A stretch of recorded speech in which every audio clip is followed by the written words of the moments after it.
Hello guys, welcome to Happy Streamer channel. Hope you're doing well. In this video, I'm gonna show you how to change name in Gmail account. So guys, go to your Gmail.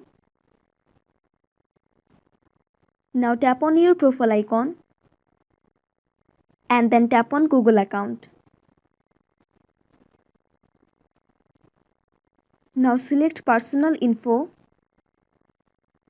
and then select your name. Now tap on the pencil icon besides name.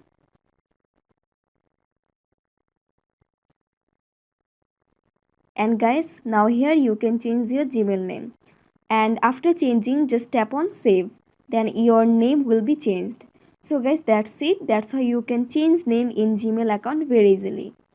So guys, I hope this video was helpful to you. If it was, then please give a thumbs up and hit the subscribe button. And thanks for watching the video.